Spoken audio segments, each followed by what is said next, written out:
Come on back to the zone drone. Steve Cohen is about to fly. How's that? Good?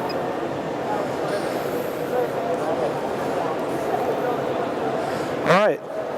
So I'm flying what's considered a ready-to-fly off-the-shelf DJI Inspire 1. This is not a kit build, although I have done quite a number of builds myself.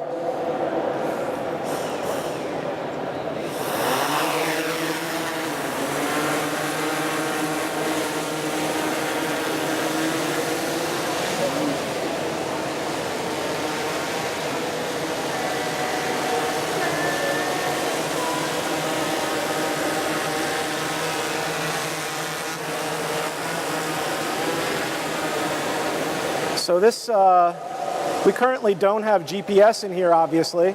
So we're using the drone's got bottom sensing sonar, and that's keeping me level as I hover and turn. So if I let go of the sticks, it'll drift, but it's staying at a decent, actually it's holding its altitude is what I'm kind of getting at here.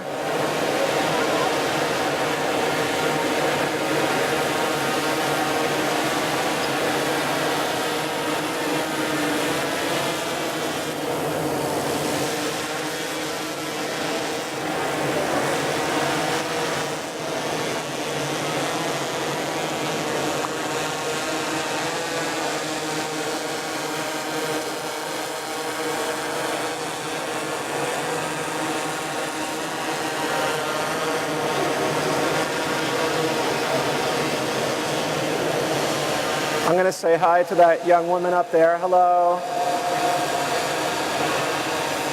Can you wave?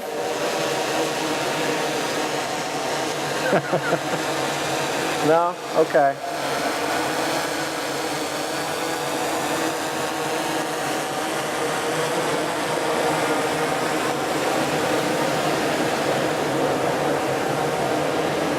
So what's nice about these aircraft is that they're so well tuned and the cameras are so stable that the user's ability to get really nice, high quality, stable video is basically out of the box. There is a lot of practice involved in doing it well, but it's not hard to fly in a big open space. In here I'm being especially careful.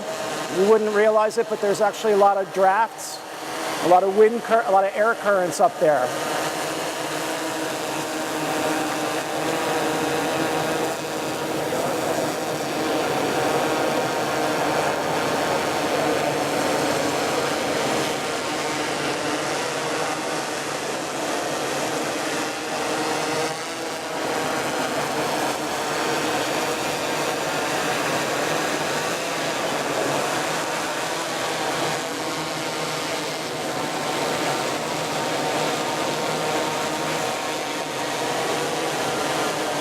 Another nice thing about this drone is that it has its bottom sensing will actually cause its landing gear to come down automatically. So as I get closer to the ground, it automatically lowers its gear. But then I can also automatically put it back up if it's going to let me. Maybe I got to be a little higher. Let's see. There we go. And this is really revolutionary in terms of the drone design in having the arms and the landing gear in the same mechanism. So it's got a worm drive in the center there. So many times when people buy drones, or make their own drones, they don't know how to mount their camera and keep the props or the landing gear out of the picture.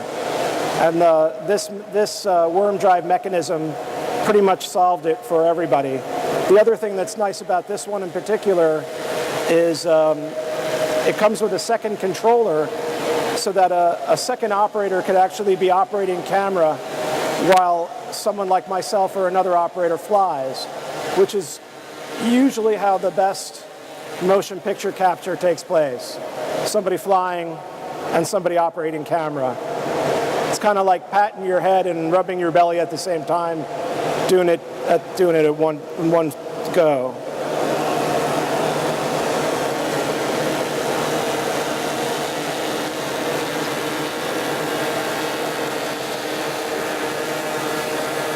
All things considered, it's pretty quiet and just really stable.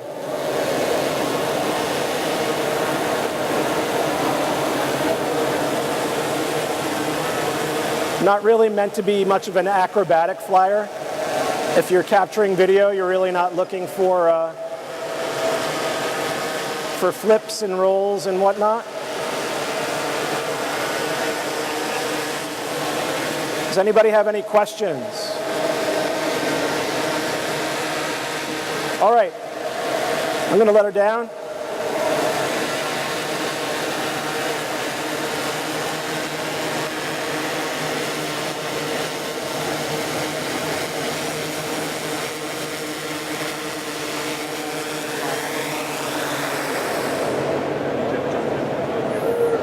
Thank you.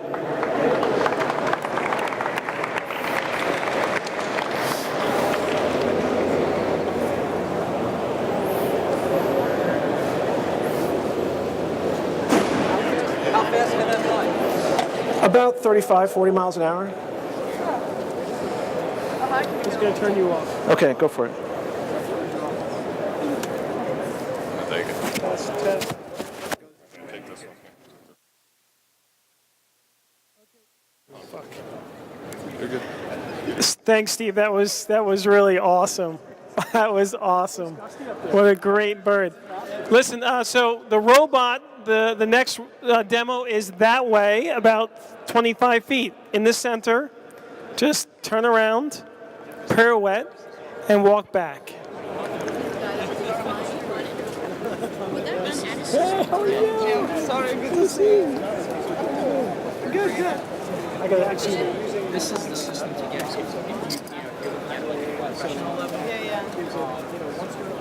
Check. Yeah, no. Hey, how are you? So people should be able to hear me now? Yeah. Okay. She's speaking to me. Hello? Can you all hear me? Hold it up to you. Hold it up. Oh, here, I think we'll do this instead. Hello? Hello? Everyone hear me okay? Okay, great. So, hello everyone. Great to see you again. So, this is Budgie. Budgie is a robot that follows you and carries your things. So he's great for people that are elderly, disabled. I think it's working okay, right? Are we okay, or you want me to take that one? This one would do a lot better than that lavalier to carry around like this. Okay, you want me to grab that instead? Okay, here we go. Okay, can everyone hear me? Okay, great. So, so Budgie, he follows a transceiver. I have the transceiver in my hand, and this transceiver uses sonar. Someone had mentioned earlier that a lot of robotics companies are finding that, wow, how expensive is it for me to have collision avoidance? How expensive is it to have cliff sensors? How expensive is it to have any kind of sensing of your environment? So our company, 5 Elements Robotics, has developed, using sonar and very low-cost sensors, under $12.50 each, the ability to sense your environment. And that is why we were able to offer this robot at under $1,400. So this robot is for the target consumer model. He is, weighs under 20 pounds. He folds up. You can fold him up. You can stick him in your closet. You can stick him in your trunk of your car. He'll carry up to 50 pounds. His battery lasts 10 hours, recharges in roughly 3 hours. And Budgie's very friendly. He can talk to you through an application that you download on your Android or your iPhone. And you can control him manually. So if you're in the living room and you want to drive him into the kitchen without getting up, you can do that. Or if you so desire, you can get up and have him follow you in there. Okay? So that's Budgie. Okay? Any questions, or we're good? Thank you, everybody. That was awesome. Let's take one quick question. One quick question. Anyone? How is it on carpet? Does it work on carpet? Yes, it does. Would you like me to? Yeah. Yes, it runs. Yes, it works on carpet. Brilliant question. No.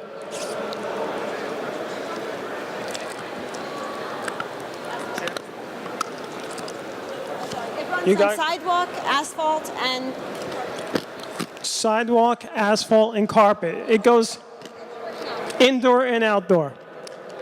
Mars? not sand. The moon? No. Are you working on a model that goes up and down stairs? Are you working on a model that goes up and down stairs? No, we are not. No, this model does not go up and down stairs, and we're not working on a model to go up and down the stairs. The reason is that the technology at this point to go up and down the stairs is very expensive. And this model, we wanted to keep it under $1,500, which we felt was somewhat affordable, for people. And generally, particularly if you're handicapped, there's any way that you can get up and down otherwise, right? You can use an escalator, you can use an elevator, and you can use this robot kind of holding onto it to get you up and down those. And he works very good in an elevator, very good in an escalator, no stairs. Yeah, if you put him, it's kind of like, you know how you have a bag that you're following, like a suitcase? Same kind of thing, you have to hold on to it when you get him on the escalator. Yep. Ramp, and he'll do any handicap ramp up and down the handicap ramp. He's certified for the same dimensions that the handicap ramps are built to. Awesome. Thank you, Wendy. Thanks, Wendy. We're going to move on to the next one. Stay right here. Mid-Atlantic Robotics. Where are you? Right behind you. Okay. Come. Bye-bye. Hi, I'm Jim Carr with Mid-Atlantic Robotics. Now what we do is try and make robotics fun for kids. We put on tournaments, New Jersey, Delaware, and Pennsylvania. We're a franchisee of First Robotics, which is an international organization. This robot was built by kids. I don't have them here, but they designed it and built it. We target first goes everywhere from 6th up through 12th grade, and they by trying to make robotics fun, we get kids hooked on it. A large majority of our kids end up going on to become engineers. And I'm getting a little bit of feedback here. Let me, here. Nicholas, would you like to try, what? Nico, would you like to try driving the robot? So forward, this one spins. The other one goes forward. This is a little demo bot. We have 2 high school competitions. One is robots that are 120 pounds. They generally are about 6 feet tall and much larger. They're much harder to fit in my car. This one is from our other high school competition, which is it's designed to fit in an 18 by 18 inch cube. What I'm doing here is looking for people from the industry who are willing to contribute some of their time to help high school teams be mentors and give them guidance in how to design advanced robotics. So, yes. Okay. I see it. So the question was, one of the robot's wheels is not working. This, unfortunately, I couldn't bring the kids with me. They would fix it. I generally just work on putting on the tournaments. The kids build the robots, kids design them, they program them, they CAD them, and they do the game strategy. When we throw a tournament, we'll have 2,000 people in a crowded in a high school cheering for their particular team. And it's all about making robotics fun and interesting to kids. And that's what we do. Awesome, Jim. Thanks a lot. Okay. Pirouette. back to the drone zone for a custom video drone flight. We're going to make you exercise today. Video.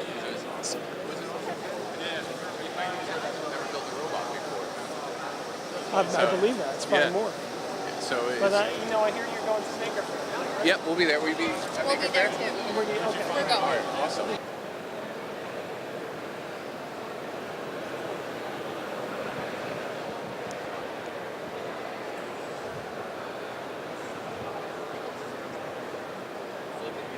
Yep.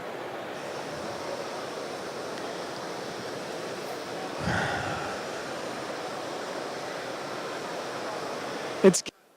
All right, can you guys hear me all right? Hello?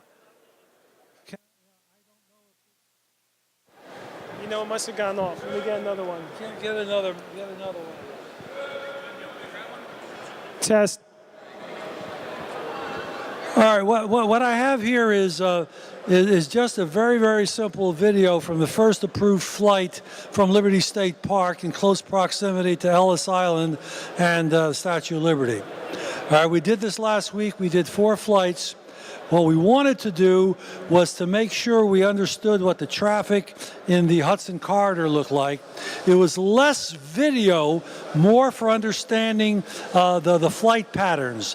Next week, we're going to take the same 3D robotics and fly it with a pan-tilt zoom camera in that same area.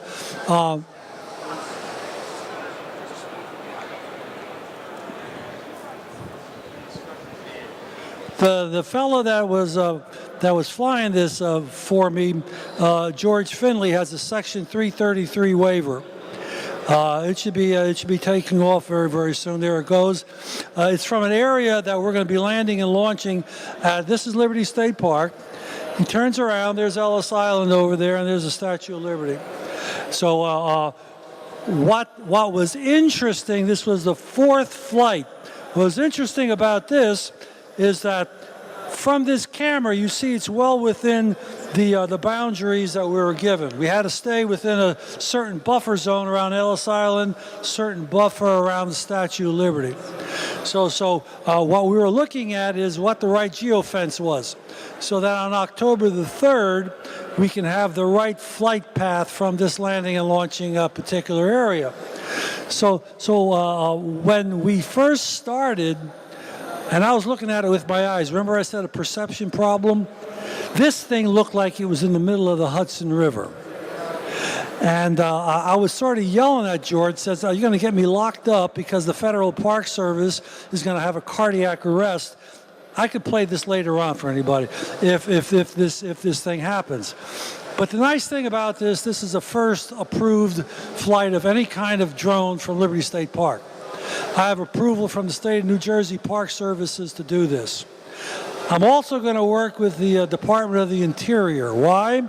Because the Department of the Interior, for all the federal parks in the United States, have a blanket COA with the FAA. They can exercise that COA for research purposes. And I've been on WebExes with the Department of the Interior, so that my next step over here is, yes, it's nice to use Liberty State Park, and it's nice to have the appropriate approvals and permissions to actually do this. But at the same time, I'd like to do some landing and launching around the Statue of Liberty. I'd like to do some of that around Ellis Island. But from my perspective, I want to work the regulatory process. If they say there's a blanket COA for the Department of the Interior, Park Services, and the FAA, I want to exercise that. I want to see how that works. I want to see what kind of pushback I get in doing that. I say that one of the questions that was asked, I'll get you that in a second. One of the questions that was asked by somebody from Rutgers is he had a COA languishing for about 12 months. Not surprising. I have my second COA for Cape May County Airport about the same time. What's happening at the FAA is that they're pulling a lot of the COA people into the Section 333 waiver process. So what that's doing is delaying the approval. Now it's going to be landing. It's delaying the approval process for COAs in lieu of getting approvals for the Section 333s. What do you need? Time. I'm all done. I'm all done. All right. Anybody have any questions Is it okay for her to ask a question? I'd like to know how you're going to handle the military. Now, for example, Earl is a little bit upset because some of the people, and not you, but their kids, are going down the tracks, which they bring in their ammunition from and bring it into Earl. How are you going to handle that? I'm not going to handle it. Can I answer that question? All right. I'm not. I can't address that because you're getting into enforcement issues. The FAA has rules and regulations. Everybody understands the hobbyist umbrella. Section 333 waivers is just an extension of that. There's very little law enforcement at the local, county, those levels. That has. How you doing, everybody? My name's Connor from Aspect Aerial. We do drone builds, design, and customization, as well as the actual flying and training for those builds that we do. What you're looking at here on the left is this was the first rig that got us off the ground. We started with that exact build. It was the first one we ever did. This is nothing fancy. The only thing that's fancy on it is these aluminum arms. We had these machined out of the same aluminum they use on fighter jets. It's extremely rigid, extremely light, and it's machined, not forged, so they're structurally sound. Other than that, this is all stuff you can buy off the shelf here. This is DJI NASA. This is a flight controller that you can readily availably buy, and there's a lot of instructions on how to set that up. It runs a GoPro. It's got a gimbal. It can be set up as a two-man operating system, and it runs off of something like this, 14-channel remote. This is the hardest part, learning how to use this. And then this is the battery for it. This is a 4S LiPo instead of a lithium ion, a little bit stronger. The other thing we do that's really unique too is my background is actually in visual media production. I did stuff for Nike, a lot of indie film producers, and I got contracted a lot to just do specifically this. So this is where that company stemmed from. I sold that company and started this from the ground up. That's from the building. On the other cool building side, we actually do custom carbon fiber cutting. We have our own CNC machine, and we supply our own carbon fiber. This is real good American carbon fiber, not that Chinese carbon fiber laminated fiberglass, which you often find. This is good stuff. So we stock this regularly. We can cut anything that you need. If a lot of 3D heli pilots are super interested in that because we can cut chassis parts for them. We get our own electronics made. This is an ESC. For those of you that know what that is, it's an ESC. For those of you that don't, this is what tells the motor how to spin and how fast. We get these custom made as well. And we have our own motors as well, designed specifically for our uses for smaller kits like what I'm about to hold up here in a second. So this is the smaller kit. That's what that stuff's designed for. This is our kit for our Aerial Academy program. What this is a program for kids in the summer to learn how to build and fly drones. They build this exact thing. It's unassembled. And we wrote the curriculum. It's 70-something pages, takes like 5 days to do this. They learn how to do 3D printing, CNC routing, and we actually do take a field trip to a manufacturer in Hope, New Jersey that has a metal 3D printer, and we show them how the big boys do it. So its class sizes are small. It's about 10 kids a class, and there's 2 instructors, so your instructor ratio's 1 to 5, which is very, very high. You cannot get that mostly anywhere else. We have flyers about it. There's a logo on a website on the bottom. You can check all that out. We got a newsletter here on the iPad if you want to keep up to date on that, if your child's interested, or even if you're interested, we do it for adults too. Adults are 4-hour sessions, 2 4-hour sessions, or 1 4-hour session, and we come to you, and we have you build this in your house, and then we show you how to fly it. And then before you fly that, you do a simulator. It's pretty cool. Thank you. 200 pounds. 200 pounds. And how much is it worth? It costs $120,000. And it costs $120,000, so don't mess with it. Do not mess with it, okay? You ready, Kostas? You got 5 minutes. You ready? All right. Hello everyone, I'm Kostas Bekris from Rutgers University. So I presume most of you have ordered an item from Amazon, and probably at that point, with high probability, you have already used the robot. Because in the warehouses of Amazon, mobile robots go and pick up shelves and take them to human workers, who are then responsible for picking those items from the shelves and place them into packages. This is now a step that Amazon and many other companies that have to deal with logistics are interested in automating. And logistics is a huge industry because delivery of products is crucial for our economy. So Amazon organized the challenge, the Amazon Picking Challenge last year, where about 30 universities participated, including Rutgers. And this is the solution that you see here. This is a dual arm manipulator, so we were able to use two types of hands. One of them has 3 fingers, and it's able to grasp items. The other one uses vacuum in order to create suction as it touches objects, in order to be able to take them from inside the shelf and place them inside the bins. And there are many interesting challenges that need to be solved in this process so as to have a system that can be deployed. On one side is perception, trying to use computer vision in order to realize where are the objects inside the shelf. And this is a challenging environment. It is dark, there are many other objects. You might think that the shelf is actually an object and try to grasp it. That's actually how many of the teams failed at the competition.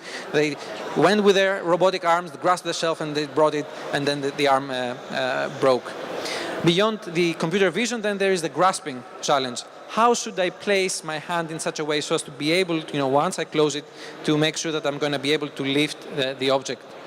So these are still active research areas, and this is where perhaps still progress in academia can help companies in order to make a new product. But this is the kind of robotics technology that probably is going to be applied very soon, within 4 and 5 years. And once we have this solution working in warehouses, we can build on top of it in order to have service robots. Perhaps a cleaning robot that comes into your house, rearranges the objects in your environment, and this is an environment that is not known to the robot beforehand, but is able to realize what is happening. And I want to emphasize the importance, in order to have successful companies, to have an ecosystem of collaboration between universities and companies. This is the pattern that we have seen in Silicon Valley. It has worked very well. It used to be with the Bell Labs in the past, and New Jersey really needs to bring together universities and companies so as to have this level of progress and be the leaders in this important technology. Thank you. Thank you, Kostas. And that's one of the missions of the New Jersey Tech Council, is to bring together academia and industry. And I'm so glad Rutgers is here, and NGIT, and Stevens, and Rowan. We have some of the best universities, on the planet. We just need to work together more effectively. So thank you for coming. Next is SRI, one table over. SRI is the old Sarnoff. Angel, it's all you. Thank you. Well, thank you. My name's Angel Texer, go by Tex. I'm one of the systems engineers with SRI. I'm here with my colleagues, Pete Demirs and Neil Messina. What I'm here to show you is one of our applications called TerraSite EX. It's basically an application to go ahead and exploit aerial video. Now, what do we do that? We basically take in UAV video in real time. We correct for the inherent bias and errors generated by the platforms, image stability, metadata errors, stabilize the videos. We process them through some of our proprietary algorithms, such as the video enhanced metadata filter, and we finally geo-register that video. So what you'll see is on the left side is our real-time video of a UAV, and we'll just go ahead and show that in context. So our visualization system takes into account all the metadata errors. We correct that, and we go ahead and visualize that in 3D in the appropriate location. Why is this important? Because now what you have is a correct representation of your video in geospatial data. Not only do we do that for enhanced visual situation awareness, but we record this information with all these errors corrected. So what it's allowed you to do is allows you to bring in all this data into geospatial informations, third-party geospatial informations, and be able to query on the information to find out where your video was looking, when it was looking, with extreme accuracy. So most of the time, as you have a lot of tons of hours and hours of videos, you've processed these videos, and someday you need to query these videos. You look for a position on the earth. It says, I need videos from this intersection, and you can't find anything about it because the errors could be massive depending on the oblique angles and the depression angles of the video when it was taken. So we correct for that, and an example would be on this UAV, which has a terrible metadata. We've corrected, so what you see in the first one is this is where the sensor is actually telling where it's looking. But this is actually where it is, and that distance covers over kilometers away. So you're flying a vehicle out, a normal 500 feet to maybe anywhere from 500,000 feet doing actual surveying, and you're recording this information, and now if I need to query all my video around this intersection because that was my object of interest. I can't find any of that video because that's actually a kilometer away. So what we do is in real time, process that video, stabilize that video, all on the software. We can run this on a Panasonic Toughbook, and we can scale up to a variety of different systems so that if you've got multiple aerial vehicles that you're flying at a central or common operating area, tactical operation area, you can actually process multiple UAVs. As we see this on this visualization system, we've got 3 UAVs that are flying. It allows a command post to go ahead and task the vehicles and knows exactly where they're looking, what they're looking, and when they're looking, and allows central control of these assets to make sure they're flying, prosecuting, and surveying exactly where they need to be. And also what we do is, not only do we process the video, we can actually provide real-time video mosaic. And what we do is, in real time, we're basically taking all the taking the best images, stitching them all together, and providing a much better video in context, such as this mosaic, and where it basically allows an operator to go ahead and gives them a much better situation awareness of what he's flown, as opposed to continue to look through the monitor and just to basically just that soda straw effect. So bottom line is that our job is basically to expand that soda straw effect and put video in context and provide a much greater situation awareness and provide products that are actually usable in third-party parties systems. Thank you. Thank you, Angel. It's really amazing technology. And Sarnoff and SRI, just an amazing company, an amazing legacy company. You know, just like this complex had so many engineers, so did Sarnoff over the years. And if anyone's heard of Siri on your Apple iPhone, that was developed by SRI. So, I mean, they're really bringing out some great inventions. Before we go across to the way to Stevens, underwater robots, you can take a look at the iRobot here, which is not working because of connectivity problems within Bell Labs. Weird. Irony there. But before you take a look, it's pretty impressive. And then we're going to have 2 more robotics across the way. And then we have 3 more drones demos. So don't leave. Okay, testing. Here we go. Brendan, it's all yours. Okay, thank you, Jim. So we're demonstrating our Video Ray remotely operated underwater robot today. Video Ray is a commercially available product. It's widely used by law enforcement, security. It's used for infrastructure inspection in the oil and gas industry as well.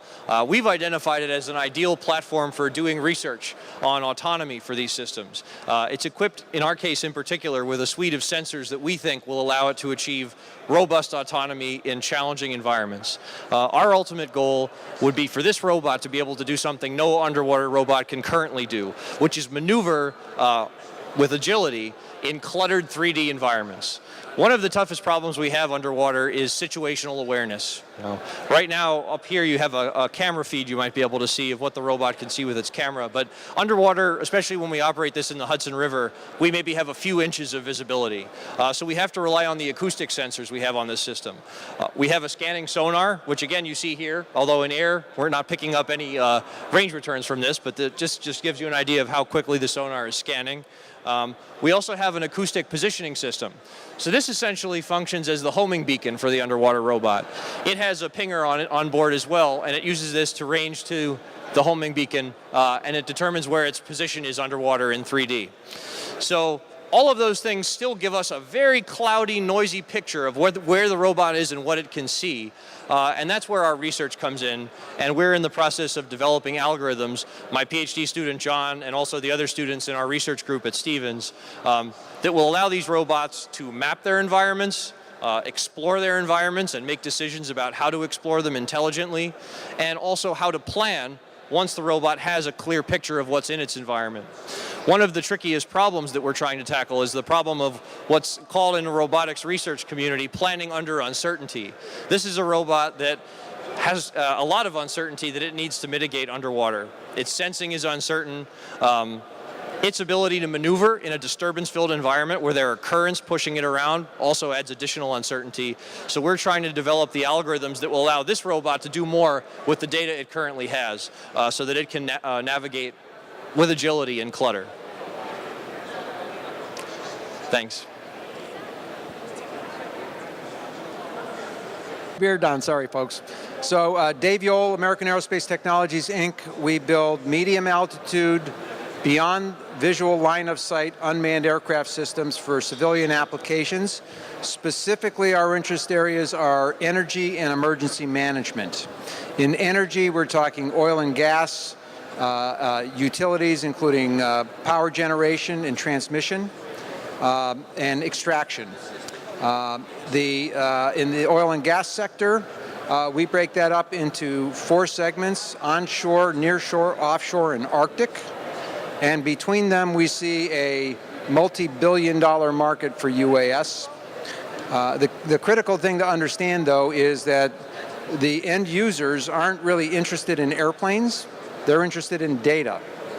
Okay, and they don't want to pay for it. They want it for free, and they want it certified and calibrated and delivered in real time, and they want it to be automatically ingested into their IT systems.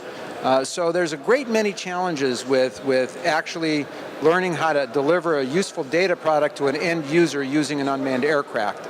And the thing I would say to understand about it is that once you've mastered the aviation aspect of the UAS, you're about 20% of the way to actually being able to deliver a useful data product. So from our perspective, and maybe because we're slow, I don't know, but it's a long road to really master this. But the magnitude of the opportunity is so huge that we're still in the early days of this industry. I see us as being at roughly the point that manned aviation was in 1920 after World War I. 99% of the money in aviation was from the military. The first beginnings of the idea of a civil aviation market was emerging. There was one flight across Tampa Bay once a week with 2 seats. There was somebody delivering packages across San Francisco Bay. The mail contracts came out in the 20s, et cetera, et cetera. So today, of course, military aviation has grown radically from those days, but 73% of the world aviation market is civilian. And the same will happen with unmanned aviation. So we're on the doorstep of an enormous new industry, and it's a really exciting time to be part of it. But we have to understand, too, that it's still the idea of a market more than a real market. And so until the regulations get developed and we're actually able to operate on a routine basis, it's going to be challenging to make a living at this. But there's the beginnings of our opportunity to do that, and whoever gets across this chasm into the growth phase of this marketplace is going to have a very successful business. So we focused on the beyond line of sight aircraft systems versus the small electrics, and we focused on energy and emergency management. So,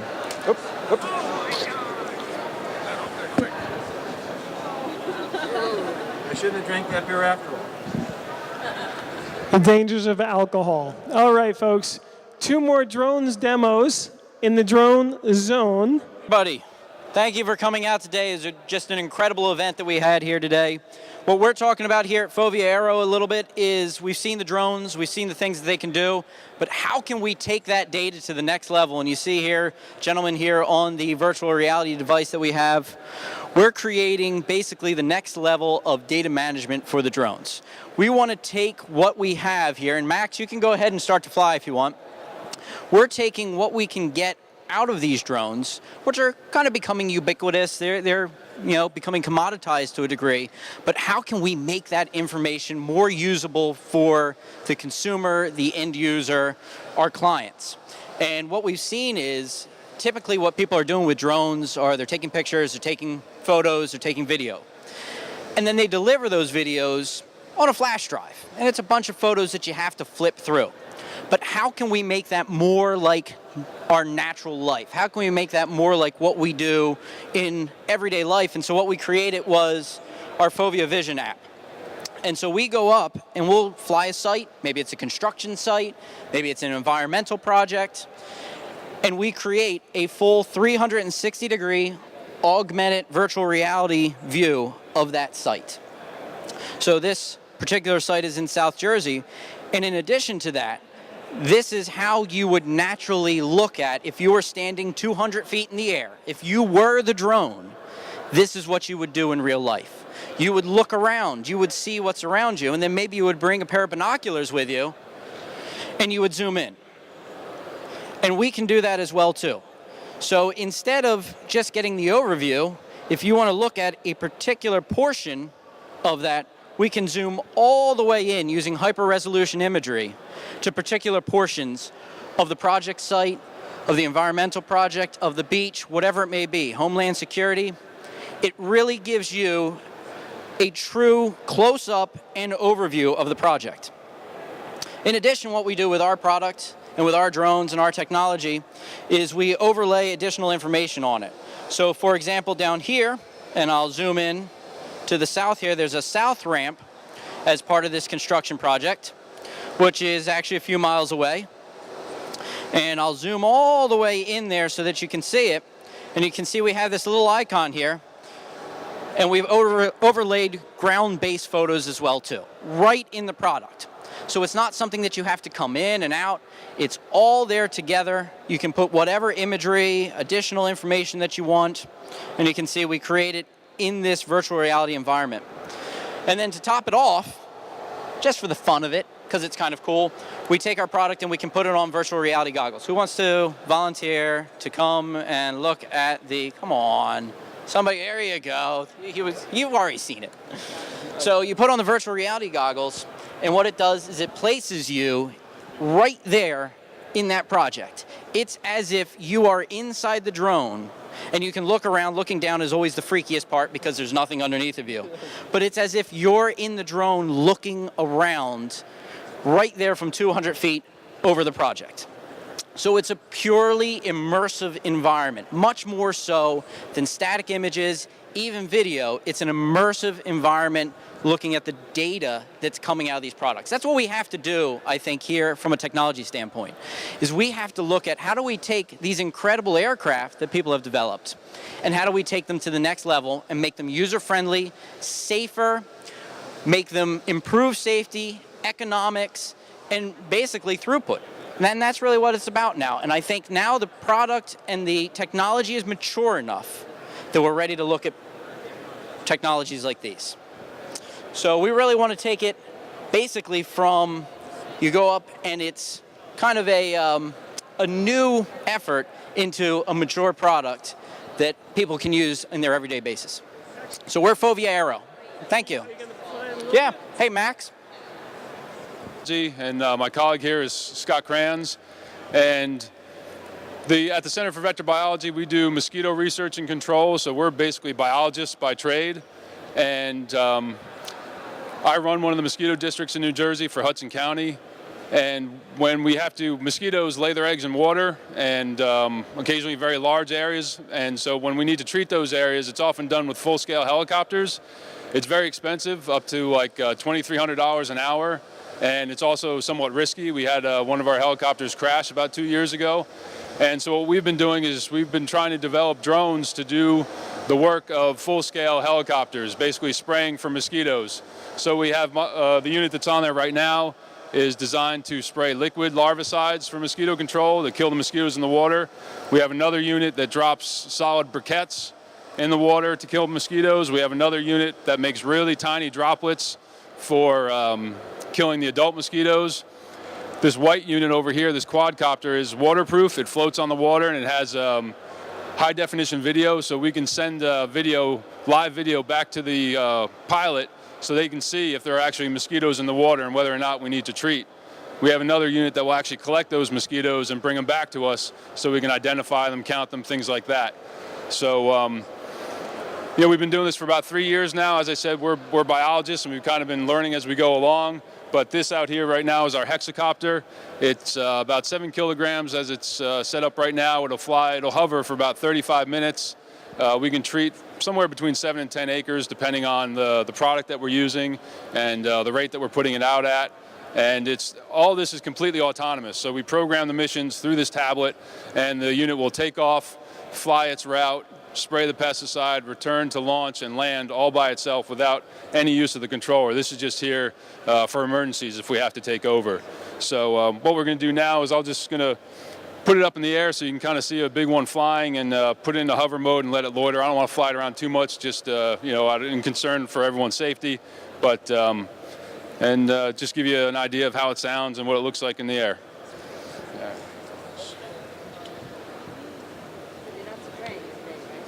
That's not the yes. If it's spraying, that wasn't planned.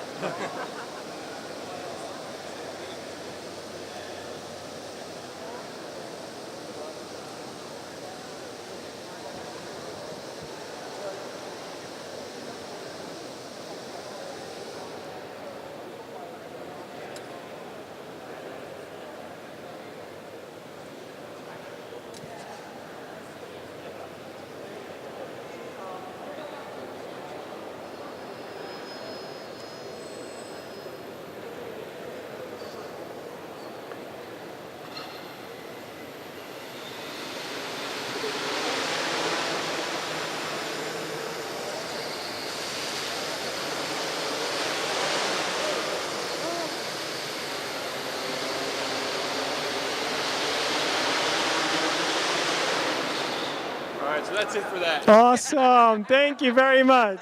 Sorry about it. It started drifting. It's not like in the indoor space a little bit.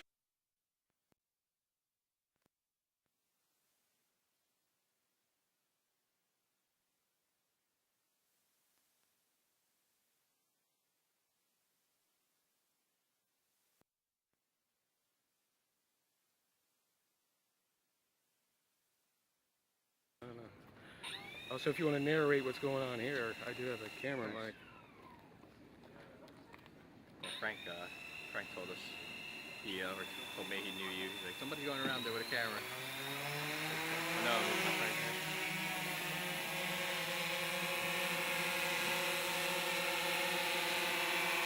I cannot do something as small, but that's the stabilization that you're getting out of it.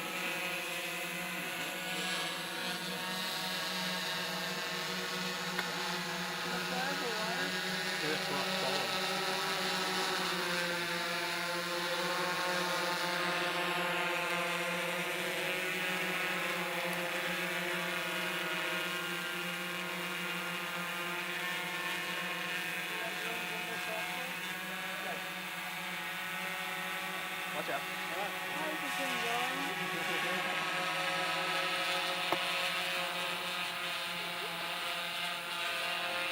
Right now I'm going to take it out for GPS because also I don't like to fly GPS. I like to control it. So I like to feel it, what it's doing up there. And here you can see it's not GPS and it's still stable.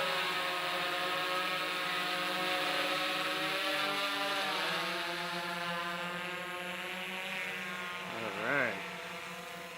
And there it goes.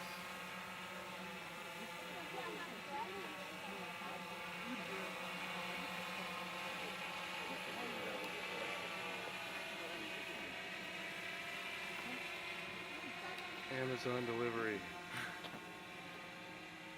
So you're gonna demo this guy? Me shaving cream. Right. Shaving razors. Got you. Lightweight. Lightweight for now. Have grocery stores though.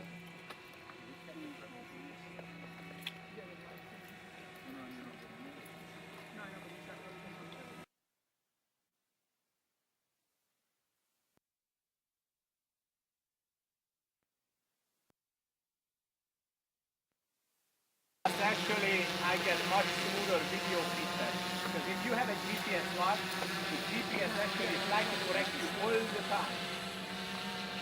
So that's going to be a little bit jerky on the video footage. So when it comes down to editing, you have to do extra work.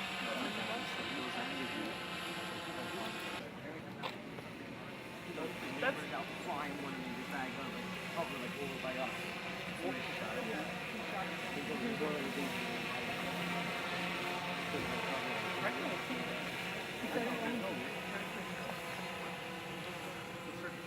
I just locked it in.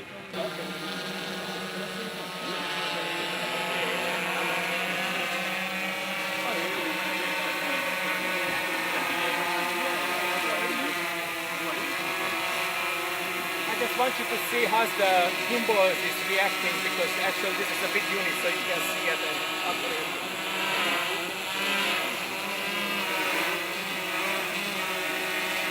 And to be seen how much I move and what you see.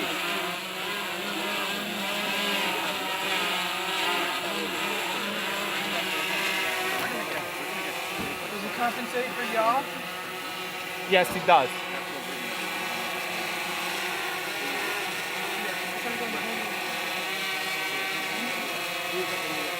It's still moving though. Yes, because it's in a follow mode, the way it's set up.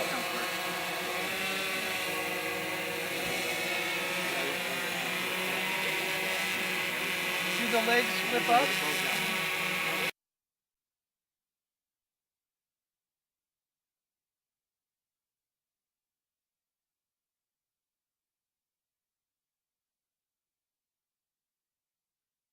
On it. Mine, I'm sure I can go in there and take every gimbal that's in there and pull it out, but that requires programming.